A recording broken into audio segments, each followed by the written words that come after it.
Everybody makes mistakes. It's part of life to screw up from time to time. We learn and grow from them. Making mistakes is not fun for anybody, except when those mistakes are made by multi-billion-dollar franchises. In that case, it's pretty funny. So let's dive deep into the nightmares of GMs around the league and explore the worst contracts ever signed by NBA teams. Juwan Howard, 7 years, $101 million. The original $100 million man. Juwan Howard was drafted by the Washington Bullets with the 5th overall pick of the 1994 NBA Draft. Howard originally agreed to a 12-year, $36 million deal before his rookie year began, with an opt-out clause after 2 seasons. In the 1996 season, Howard played very well, and at 22 years of age, he made the All-Star game while averaging 22.1 points, 8.1 rebounds, and 4 assists per game.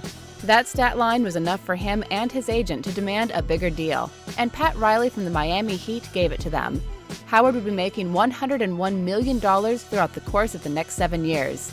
By 1998, he was being paid more than players like Hakeem Olajuwon, Gary Payton, Karl Malone, John Stockton.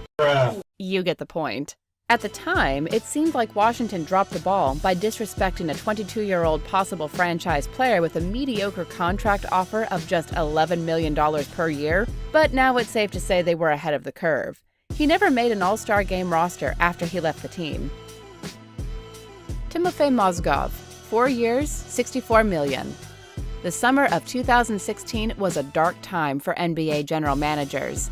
The cap space around the league went from $70 million up to $94 million. Those $24 million extra bucks had to go somewhere, in this case, to the pockets of a 7-foot 1-inch tall Russian player. The moment free agency started, 12:01 a.m. the night of July 1st, 2016, the Lakers' first phone call went to Timofey Mozgov. He was an unrestricted free agent coming off a championship season where he averaged 6.3 points, 4.4 rebounds, and 0.4 assists per game. In the finals, he averaged 1.4 points per game. Yeah, so you already know what happened next.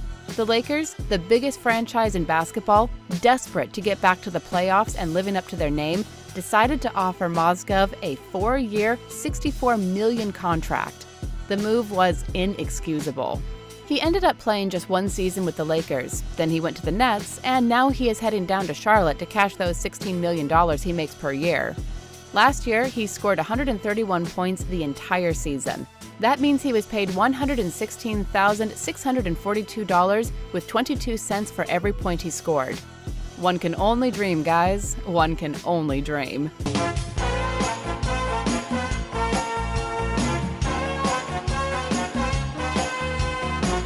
Gilbert Arenas, 6 years, $111 million. Arenas is a peculiar personality, to say the least. But hey, who could blame him? At the end of the day, Arenas overachieved as an NBA player. He was drafted with a 2nd-round pick by the Golden State Warriors in 2001. He averaged 15 points and 5 assists in his tenure there. Pretty good. In 2003, he signed with the Wizards and became the Agent Zero we all know and love. From the 2003 to the 2007 season, he averaged 26 points, 5 assists, and 4 rebounds. Unfortunately, in the 2008 season, he got injured and only appeared in 13 games.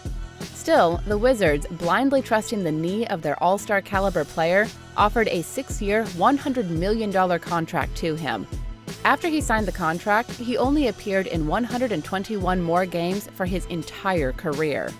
The crazy thing is that the Wizards managed to trade him to the Magic in 2010 for Rashard Lewis. Arenas only played in 49 games for them before he was removed from the roster's payroll, but the Magic still had to pay him until 2016. All of this can be summarized to what Arenas said when he admitted that his contract was one, if not the worst, in NBA history. You get paid on what you did, not on what you're gonna do. And he sure did. Noah, 4 years, $72 million. The New York Knicks were another victim of the cap space increase of 2016 that crippled so many organizations for years to come. But it is hard to call the Knicks anything but stupid when talking about this deal. They definitely should have known better, and to this day, they are paying for their mistake. Who in their right mind would give a 4-year, $72 million contract to a guy who, the previous season, only played in 29 games and brought a contribution of 4.4 points and 8.8 rebounds per game? Last season, Noah was on the court for a grand total of 40 minutes. That's it, 40 minutes. 12 points throughout 7 games. It is ridiculous, and at this point, we don't even know if Noah will ever wear a Knicks uniform ever again. This deal was the epitome of sports unprofessionalism, and it is, in fact, the worst NBA contract ever signed. So those are the worst contracts in NBA history. There will probably be a part 2 at some point, but this is enough heartache for today. Let us know what other deals like this come to mind, and make sure you subscribe for more NBA videos like this one.